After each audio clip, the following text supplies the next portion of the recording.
Welcome to the NHL Flash, presented by Bar Down Hockey. You're watching Round 2 previews and predictions. I'm Tyson Geick. The Ducks' offense was flying high in the first round against the Jets. They have a playoff best goals per game average of 4 right now, and the Calgary Flames are going to have to find a way to defy the odds once again and play a rock'em sock'em style of play as they did against the Canucks if they want to have any shot at taking down the Ducks. Now let's get serious here. I could throw stat after stat at you. I could give you a million reasons how and why Perry, Getzlaf, and Kessler are more proven and effective than Hoodler, Monahan, and Gaudreau. I could sit here and tell you that Jonas Hiller is just Anaheim's used trash. But guess what? I'm willing to bet that the Calgary Flames would go out there in this series and make me look like a complete idiot for saying that. It's the Stanley Cup playoffs and anything can happen here. Did we not learn anything from the Kings, who were an 8-seeded team and took down the President's Trophy winning Canucks in round 1, then went on to win the Stanley Cup? Or even more recently when the Calgary Flames had no business of even being in the playoffs based on what we see on paper? Let's start by looking at the Ducks here. Anaheim looked great in round 1 against the Jets. Although they trailed game after game into the third period, they found a way to come back and win and dominate in those third periods. The Jets couldn't find a way to shut down Perry, who had 3 goals and 4 assists after the first round.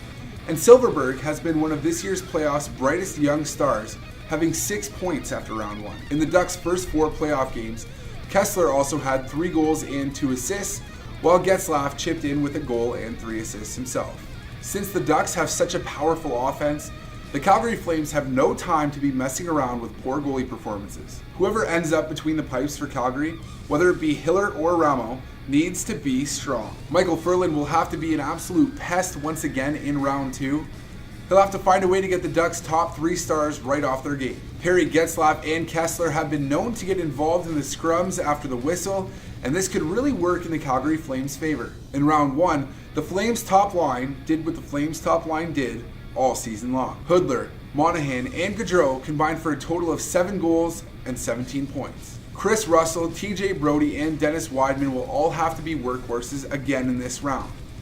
Bob Hartley likes to stick to these 3 defensemen, and why not, as they're always sacrificing their body for the greater good of the team. These 3 logged a lot of minutes in round 1, and the Flames cannot afford to lose any one of these bodies on the blue line. Just adding fire to the Flames here.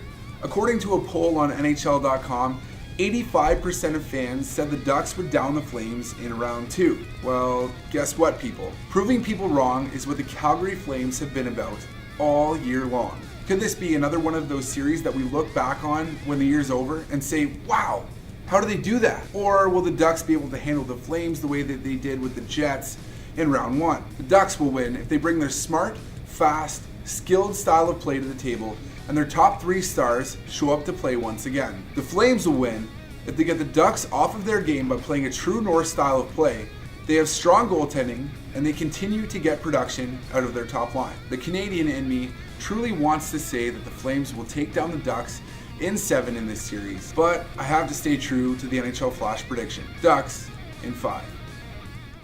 Extremely interesting.